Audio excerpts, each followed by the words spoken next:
혹시 학생들 중에서 내 내신 등급이 한 4등급 되는데 10개만 뽑았더니 한 1.7 정도가 돼.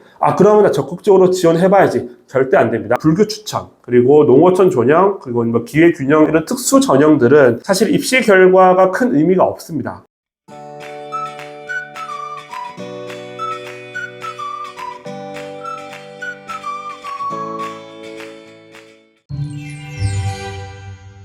네, 반갑습니다. 이도경의 입시 리포팅의 이도경입니다. 오늘 여러분들과 함께 알아볼 대학교는 이제 동국대학교입니다. 동국대학교 2014학년도 입시 결과와 그리고 2015학년도 수시 계획을 토대로 여러분들께 설명을 드려보도록 할게요. 먼저 교과 전형부터 이야기를 해보도록 하겠습니다. 동국대학교는 무전공 선발이 이번에 늘어납니다. 늘어나게 되는데 일단 여러분들이 무전공에 대해서 이야기를 하실 때 무전공의 인원이 증원되었다라고 많이 이제 들으셨을 텐데 그 이야기가 없던 선발 인원이 증가했다라기보다는 기존의 개별 모집 단위로 선발하던 인원들을 일부 재배치해서 무전공으로 선발한다라고 이해를 하시는 게 맞아요.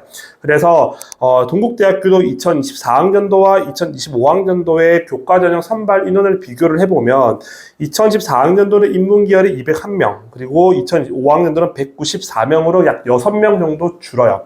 근데 열린 전공 학부는 50명이 늘어나죠. 그리고 자연계열도 206명에서 199명으로 7명 정도 소폭 줄어듭니다. 하지만 열린 전공 학부는 50명이 늘어나요. 그래서 기존의 인원을 재배치했다라는 점 먼저 좀 기억을 해 주시면 좋을 것 같습니다.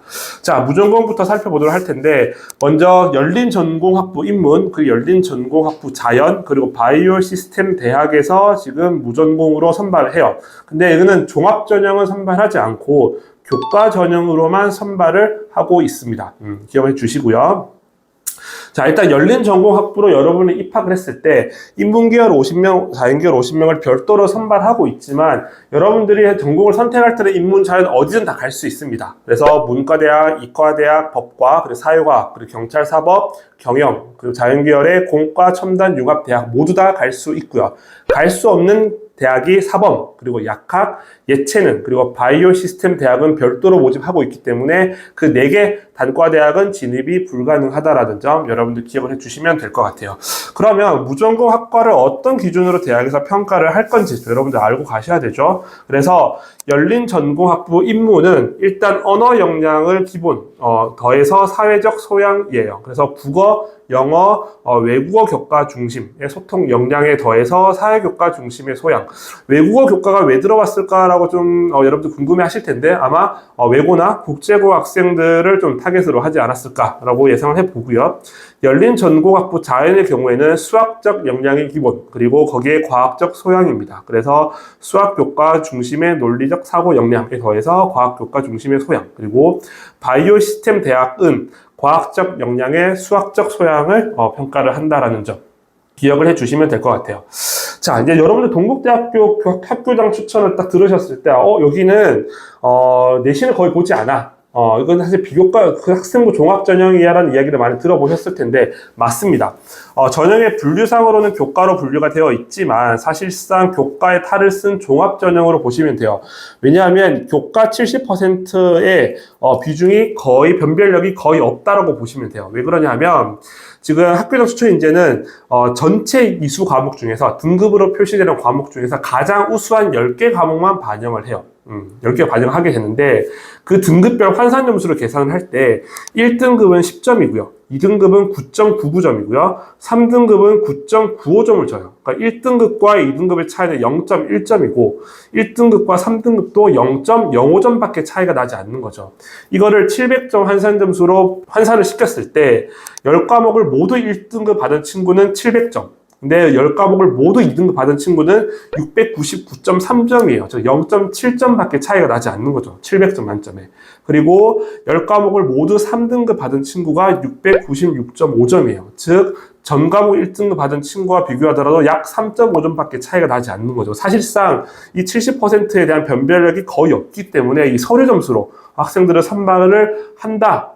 그래서 여러분들이 알고 들으셨을 때, 이거는 교과의 탈을 쓴 종합전형이다라고 여러분들이 이제, 알고 계시는 거예요. 근데, 올해는 이 서류 30점에 대한 평가를 방식이 좀 변경이 됩니다. 어떻게 변경이 되냐 하면 작년까지는 학교생활기록부 내용 전체를 다 평가했어요. 즉 창체 영역에 들어가 있는 자율, 동아리, 진로활동 그리고 이수 과목, 성적, 세특을 다 평가했었는데 올해부터는 창체 영역이 빠집니다. 즉 자율, 동아리, 진로 활동은 평가하지 않고요. 교과학습 발달 상황, 그리고 행동 특성 및 종합 의견, 출결만 반영을 하게 돼요. 그렇다 보니까 상대적으로 비교과 역량이 좀 줄어들었다라는 그 느낌을 받으실 거예요. 세부적인 평가 항목과 평가 내용을 보시더라도 제가 25학년도와 24학년 두 개를 같이 비교를 해 드릴 텐데 붉은색 계열로 표시되어 있는 지금 내용들이 학업 성취도를 평가하는 항목들이고요. 그리고 연두색으로 표시되어 있는 항목들이 이수 과목, 그리고 파란색이죠. 파란색으로 표시되어 있는 그 항목들이 비교과 활동으로 보시면 돼요.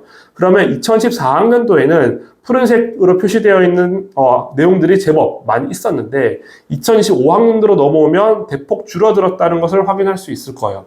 그러다 보니까 상대적으로 이수 과목과 학업 성취도에 대한 비중이 더 높아졌다라고 생각하시면 될 것 같아요. 그래서 전년도 입결을 제가 분석을 해 드릴 텐데 여러분들이 이 입결을 딱 보시고 나서 어떻게 생각을 하셔야 되냐면 내가 지금 작년 성적과 비교했을 때 충분히 경쟁력이 있어. 그래서 비교과 활동을 좀 더 잘해서 경쟁력을 높여볼 수 있을 것 같아 라고 생각하시는 것보다는 올해 입결은 작년과 거의 비슷하긴 하겠지만 훨씬 더 학생들이 좀 밀집되어 있다. 합격 가능권 점수에 밀집되어 있다라고 생각하시는 게 더 맞을 것 같습니다. 그래서 제가 작년 입결도 분석을 해드릴 텐데 먼저 상위 10개 과목의 평균 최저가 있고요. 그리고 전 과목의 평균 최저가 있습니다. 먼저 상위 10과목의 평균 최저를 보시게 되면 평균은 대개 1.5등급 이내예요. 그리고 최저 등급도 거의 비슷합니다. 1.5에서 1.7, 1.8등급. 물론 지금 중어 중문학과처럼 3.5, 이거 예외적인 학과도 있긴 하겠지만 대부분의 학과에서 1점 중반 내외예요. 그리고 전 과목 성적을 보시게 되면 전 과목도 2점 초중반 정도에서 대부분 형성이 됩니다. 물론 중어 중문이라든지 그리고 경영학과 처럼 좀 낮은 학과들이 있긴 하겠지만 일반적으로는 대개 2점 초중반이 맞아요. 그럼 이건 여러분들 어떻게 이해를 하셔야 되냐 하면 일반적으로 학생들이 이제 5학기 동안 등급으로 표시되는 과목이 적게는 25개, 그리고 많게는 한 30개 정도 과목이 돼요. 그럼 그 중에 최소 10개 정도는 1, 2등급을 받았다라고 보시는 게 맞죠. 그리고 두 번째는 전 과목 성적을 통해서 확인할 수 있는 것은 10개가 아니라 전체 성적이 대부분 한 2점 초중반 정도는 맞춰줘야 된다는 거예요. 그럼 대부분의 학생들의 성적이 1, 2, 3등급이 골고루 있는 이런 성적의 분포를 보이겠구나라고 이해를 하시는 게 맞는 거죠. 자, 이 정도 성적을 받는 친구들이 학생부 종합 전형으로는 경희대학교, 시립대학교, 그 다음에 건대, 그리고 외대 등을 지원을 하게 되는데 사실 좀 위험해요. 그렇다 보니까 동국대학교도 학생부 종합 전형을 한번 고려를 해 볼 수 있는데 여기는 졸업연도 제한은 없지만 추천 인원 제한이 8명으로 걸려 있어요. 그러면 경쟁률이 학생부 종합전형처럼 무한적으로 올라갈 수는 없는 거죠. 그러니까 제한적일 수밖에 없어요. 그러고 지금 추천 인원 제한이 있기 때문에 사실상 재수생들이 추천 카드를 받아서 들어오는 경우는 많지 않을 거예요. 8장밖에 안 되기 때문에 고등학교에서도 일단은 현 고3들한테 먼저 우선권을 줄 겁니다. 그렇다 보니까 그렇다라고 하면 어차피 학생부 종합전형 성격의 교과라면 두드림으로 가느니 그냥 교과 전형을 쓰겠다, 이런 친구들인 거죠. 그래서 혹시 학생들 중에서 내 내신 등급이 한 4등급 되는데 10개만 뽑았더니 한 1.7 정도가 돼. 그러면 나 적극적으로 지원해봐야지. 절대 안 됩니다. 말씀드렸지만 올해는 비교과에 대한 그 평가 내용이 줄어들고 학업 성취도와 이수 과목이 더 늘어났어요, 상대적으로. 그렇기 때문에 어쨌든 교과가 좀 더 중요해질 것 같다라는 점 여러분들이 좀 기억을 해 주시면 될 것 같습니다. 자연계열로 넘어가 보시더라도 입시 결과는 비슷합니다. 상위 10개의 과목은 한 1.5등급 내외 정도가 되고요. 그리고 전 과목도 2점 초반에서 2점 중반대 정도를 보이고 있죠. 그래서 인문계열이나 자연계열이나 비슷합니다. 그래서 일반고 학생들은 요 성적대가 된다라고 있다라고 하면 학교장 추천을 좀 적극적으로 고려해 보셔도 괜찮다라는 말씀을 드립니다. 네, 이제 이어서 학생부 종합전형을 살펴보도록 할게요. 학생부 종합전형은 2023학년도부터 2025학년도까지 전형 방법은 큰 변화가 없습니다. 단계별 선발을 했고요. 1단계에서 1.4배수를 선발을 하고 2단계에서 면접을 실시를 했고요. 수능 최저학력 기준은 없습니다. 제가 학생부 종합전형에 대한 입결을 가지고 이제 지원 여부를 판단을 할 때 이제 다수의 학생들이 일반고 학생일 테니까 일반적으로 50%와 70% 컷을 발표를 하는 대학이 있으면 50%를 기준으로 앞쪽에 있어야 일반고 학생들은 어느 정도 경쟁력을 갖출 수 있다라고 제가 말씀을 드리는데 지금 대학교에서 발표한 입결은 평균과 최저만 발표를 했어요. 그러다 보니까 일반고 학생들은 평균보다도 좀 더 앞쪽으로 보수적으로 좀 내신 등급을 바라보셔야 될 것 같다라는 점 먼저 말씀을 좀 드리고요. 자, 입결을 살펴보도록 할게요. 지금 문과대학으로 넘어가 보시게 되면 지금 영어 영문 그리고 일본어학과 중어 중문학과 보시면 평균이 3점 중반 그리고 최저 성적이 4점 중후반대가 되죠. 자, 일반고 학생이 아니겠다라는 점을 먼저 딱 의심을 하셔야 됩니다.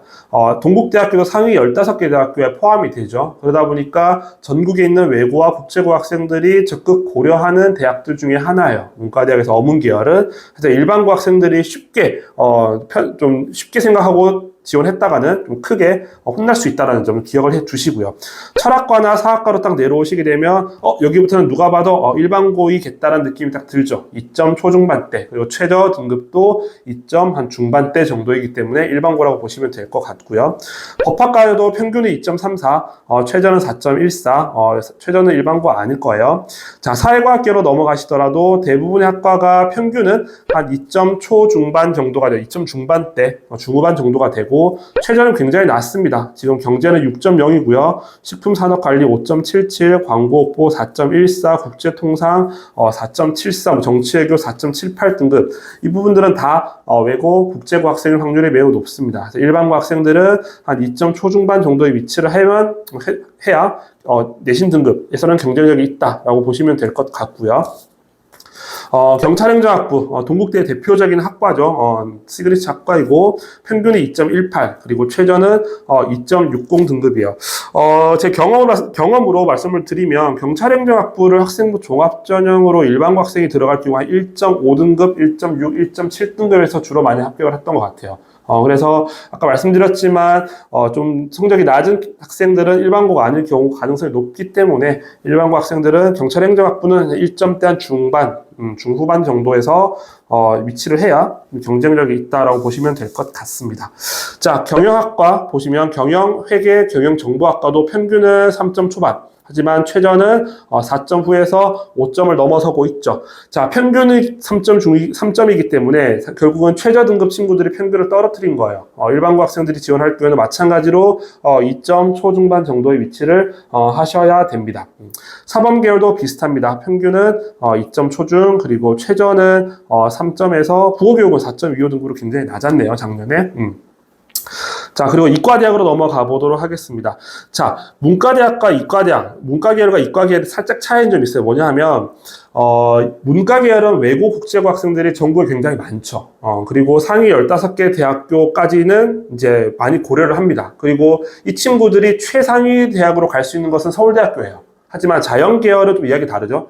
최상위가 메디컬이 들어있고요. 그리고 이제 뭐 카이스트, 각종 기술원들이 있고, 포텍도 있고요. 그리고 거기에 스카이 공대에 학교들이 쭉쭉 있기 때문에 사실 그 친구들이 자사특목고 이과 학생들이 동국대를 학생부 종합전형으로 적극적으로 지원하지는 사실 않습니다. 그냥 차라리 정시로 가버리거나 또 다른 준비를 하기 때문에 문과 계열에 비해서 상대적으로 최저 등급의 기준이 조금 높다라고 이해를 하시면 되고, 그렇다라고 하면 평균값을 기준으로 여러분들이 일반고 학생들 같은 경우는 평균값 정도의 위치를 하더라도 한번 지원해볼 만하다, 경쟁을 해볼 만하다 정도로 이해를 해주셔도 될 것 같아요. 이과대학 보시게 되면 지금 수학과가 3.02로 가장 낮았고, 화학, 통계, 물리는 2점 한 초중반 정도였고요. 그리고 최저값도 보시게 되면 수학과 통계가 한 3등급대였고 화학과 물리는 2점 중후반대였어요. 사실 여기는 자사 특목이 없었다라고 보시면 될 것 같고요. 거의 없었다라고 보시면 될 것 같고요. 바이오 시스템 계열도 비슷합니다. 지금 평균이나 최저값이 2점 초중에서 중반, 그리고 이제 바이오 환경은 3점대를 넘어서긴 했는데 한 2점 후반 정도까지 형성이 되었고요. 공과대학도 평균값은 지금 건축을 제외하고 나면 다 2점 초중반에서 끊겼습니다. 그리고 최저 기준은 지금 건축이 6.45로 가장 낮았고요. 다른 학과들은 2점 후반에서 한 3점 초반대 정도로 위치를 했습니다. 그리고 첨단 융합학과에 있는 AI 소프트웨어와 시스템 반도체 공학도 평균은 2점 중반, 그리고 최저는 2점 후반에서 AI 소프트는 좀 낮았네요. 3.72등급으로. 여기는 일반고가 아닐 확률이 좀 있을 것 같아요. 사범계열 수학교육과는 2.48, 2.76, 그리고 가정교육학과도 2.66, 3.22등급, 그리고 약학과는 1.38에 1.71 등급을 보여줬습니다. 그래서 종합전형을 보시게 되면 확실히 인문계열보다는 자연계열의 최저선이 좀 더 높다. 말씀드렸지만 자사특목고가 많지 않다. 그러면 일반고 학생들의 평균 기준으로 나의 경쟁력을 판단하시면 될 거고, 문과 학생들은 평균보다 조금 더 앞쪽에 위치를 해야 내신 등급상 그래야 내가 경쟁을 해볼 만하다 정도로 이해를 해주시면 될 것 같습니다. 그 두드림의 입시 결과를 살펴봤고, 하나만 더 설명을 좀 드릴게요. 동국대학교는 불교 추천이라는 지금 전형이 별도로 선발하고 있어요. 그래서 많은 학생들이 이제 상담하다 보면 좀 간혹 이제 불추 이제 추천을 받아서 지원해 보려고 하는데 괜찮겠냐는 질문을 많이 하세요. 제가 이런 전형들 정리를 해드리면, 불교 추천, 그리고 농어촌 전형, 그리고 뭐 기회균형 이런 전형들이죠. 이런 특수 전형들은 사실 입시 결과가 큰 의미가 없습니다. 왜냐하면 선발 인원 자체가 굉장히 적어요. 2명, 많아야 3명을 선발하기 때문에 작년에 지원한 학생과 올해 지원 학생들의 경향성 자체를 비교할 수가 없어요. 그렇다 보니까 이 전형을 활용할 경우에는 이렇게 생각하셔야 돼요. 예를 들어 내가 동국대 두드림 전형으로 지원을 하더라도 내가 경쟁을 해볼 만해. 예를 들어서 제가 경영학과를 지원하려고 하는데 내 내신 등급이 지금 한 1.9 등급 정도가 돼요. 1.9에서 2.1등급 정도 사이가 된다라고 하면 평균이 3.04 등급이기 때문에 평균보다 많이 앞에 있는 거죠. 그렇다고 하면 충분히 두드림으로도 경쟁을 해볼 만해요. 이때는 두드림을 쓰셔야 돼요. 근데 나의 내신 등급이 4등급을 벗어나, 예를 들어 3.7이야 라고 한다면 평균보다 뒤에 있는 거죠. 그쵸? 그렇다라고 하면 두드림으로 썼을 때 경쟁력이 매우 낮아요. 이때는 특수한 전형으로 지원하시는 게 맞습니다. 입결은 큰 의미가 없어요. 전년도 입결을 토대로 올해 지원 여부를 가늠해 볼 수 없습니다, 사실은. 그래서 내가 일반 전형으로 지원했을 때 합격 가능하다, 경쟁력이 있다라고 하면 일반으로 가시고요. 일반 전형으로 지원했을 때 위험하다, 상향이다라고 하시면 특수한 전형으로 지원을 하시면 됩니다. 이 부분 기억을 해 두시고요. 네, 그래서 이제 동국대학교를 정리를 해 드렸는데, 학생부 종합 전형은 큰 변화가 없었고요. 선발 인원도 그렇고 전형 방법도 그렇고요. 그리고 이제 교과 전형에서 이제 열린 전공이 생기면서 이제 조금 변수가 있긴 하지만, 어쨌든 교과 전형 자체가 이제 종합 전형스러운 교과 전형이기 때문에 전년도 성적을 토대로 지원 여부 정도를 판단하시면 되는 거고요. 말씀드렸지만 작년에 비해서 훨씬 더 이수 과목과 학업 성취도에 대한 중요도가 높아졌다는 점, 이 부분 기억을 해 두시면 될 것 같습니다. 네, 감사합니다.